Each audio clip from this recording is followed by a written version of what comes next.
Ognuno è artefice della propria fortuna.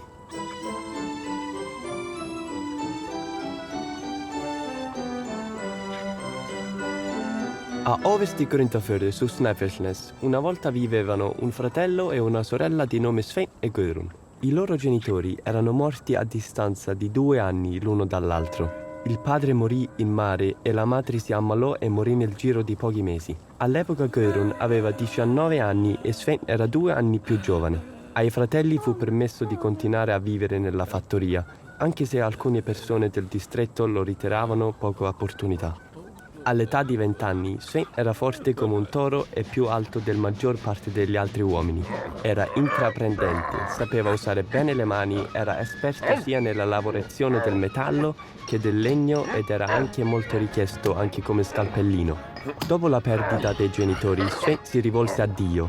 Era convinto che i suoi genitori ora stessero meglio in paradiso. Aveva la parola di Dio a portata di mano e detestava il paganesimo e la superstizione. D'altro canto, la morte dei suoi genitori in un arco di tempo così breve aveva suscitato dubbi nella sorella, che però non aveva espresso apertamente i suoi pensieri. Guðrún era allegra, gentile e disponibile.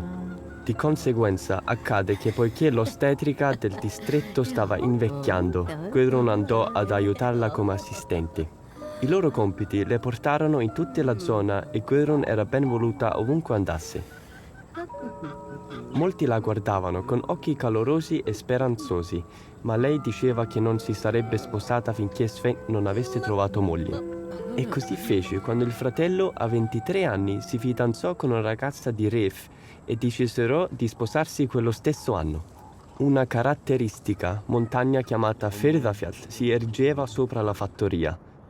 Sul versante della montagna le scogliere rocciose hanno un aspetto suggestivo e da tempo si ritiene che lì vivevano le Huldufolk, ovvero le persone che vivevano nascoste. Una notte Guðrún si accorse che c'era un uomo in piedi accanto al suo letto. Questi le disse: Mia moglie che è incinta si è ammalata. Ti chiedo di venire ad aiutarci. Guðrún uscì dalla fattoria insieme all'uomo e risalì il fianco della montagna verso una rupe che si aprì e nella quale entrarono. All'interno una donna giaceva su un letto e 2 bambini erano in piedi accanto al suo letto, con espressioni ansiose. Arrivò la notte e il parto fu difficile, ma alla fine nacque una bambina con grande gioia e sollievo dei genitori, dei bambini e di Guðrún. Quando la donna si fu ripresa un po' dopo il parto, prese il bambino, se lo strinse al seno e disse: Grazie Guðrún, se non fosse stato per te, le cose avrebbero preso una piega diversa. Prima o poi ti ricompenserò per la tua disponibilità. Guðrún tornò quindi a casa, alla fattoria. Quando si svegliò la mattina dopo, raccontò a Sveinn cosa era successo durante la notte. Lui reagì con impeto e disse: Non è pratica cristiana credere nell'esistenza degli elfi nascosti nelle rocce e nelle fessure. Vede che a Guðrún non piaceva che le diceva e aggiunse: Cara sorella, devi aver sognato, il che dimostra che sei gentile sia nel sonno che nella veglia. Sveinn era ambizioso, voleva costruire una chiesa su quel terreno e sposarsi lì, creando così condizioni migliori per la devozione cristiana e migliorando la vita quotidiana del distretto. Ne parlò con Guðrún affermando: Ho pensato di preoccuparmi del materiale da costruzione a Firðafjall, perché lì si trovano delle rocce di buona qualità. Guðrún non approvò l'idea del fratello e gli chiese di cercare la roccia altrove. Tuttavia Sveinn era risoluto e nonostante le pressioni esercitate su di lui non voleva cambiare i suoi piani. La mattina seguente salì sulla montagna armato dei suoi strumenti per tagliare la pietra. Si lanciò all'attacco, staccò le rocce dalle scogliere e a volte fece rotolare intere massi giù dal precipizio, verso il punto in cui intendeva utilizzare il materiale. Sveinn era estremamente soddisfatto di come stava procedendo il suo lavoro. La sera Guðrún cercò di nascondere le sue preoccupazioni e di rallegrarsi con il fratello, perché non voleva che andassero a letto litigando. Durante la notte, la donna elfo che Gudrun aveva aiutato a partorire andò da lei. Indossava un abito blu splendidamente ricitato con cuciture argentate e una cintura anch'essa argentata. La donna elfo parlò con amarezza. Gudrun, devi convincere tuo fratello a smettere di distruggere la nostra casa. Noi elfi ricompensiamo generosamente le buone azioni, ma vendichiamo crudelmente coloro che fanno del male. Ti sono debitrici ed è per questo che non ho fatto del male a tuo fratello. Ma se continua con questo vandalismo, prenderò in mano la situazione. Quando Gudrun si svegliò al mattino, raccontò a Sven la conversazione avvenuta durante la notte e con le lacrime agli occhi lo implorò di smettere di raccogliere pietre dalla montagna.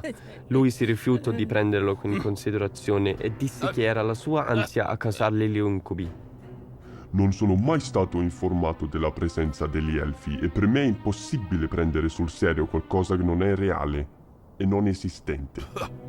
Gudrun divenne paonazza e rispose bruscamente: Eppure credi in Gesù Cristo, in Dio e nella Santa Madre senza avere alcuna prova della loro esistenza, se non quella scritta in un vecchio libro di cui nessuno sa chi sia l'autore. Sven si rese conto che tra lui e la sorella stava crescendo un disaccordo e disse: Continuerò a rimuovere le pietre da Firdafiatl fino al calar della notte, ma da oggi in poi non più.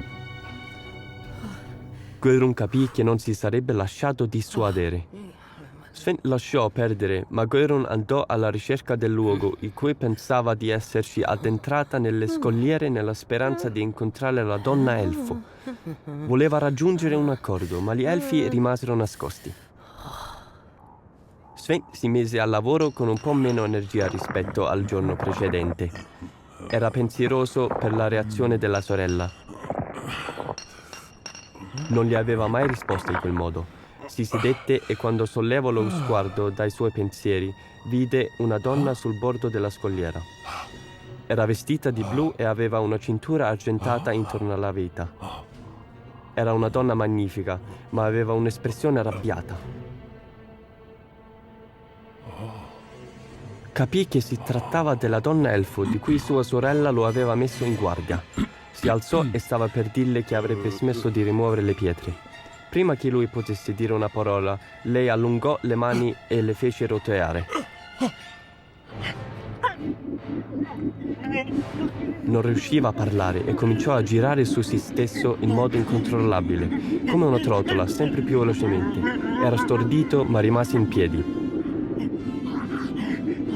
L'ambiente circostante si dissolse in un gioco di colori. La parete scura della scogliera, l'erba verde, la luce dorata del giorno, l'abito blu bordato d'argento della donna. Questo accade per tutto il resto della giornata. Continuò a girare su se stesso finché alla fine non svenne. Gudrun rimase perplessa quando non vede arrivare a casa Sven per cena.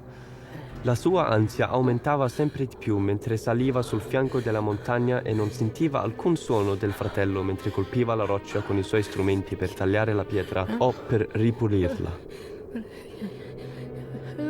Sopra le scogliere rocciose trovò suo fratello che giaceva privo di sensi.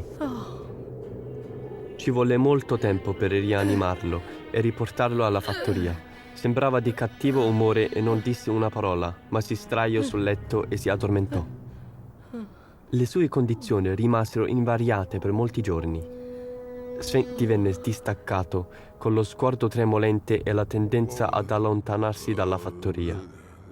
Alla fine, Gudrun dovette sorvegliarlo costantemente e lui non riprese mai completamente, anche se riusciva a sfogliare alcuni piccoli lavori agricoli.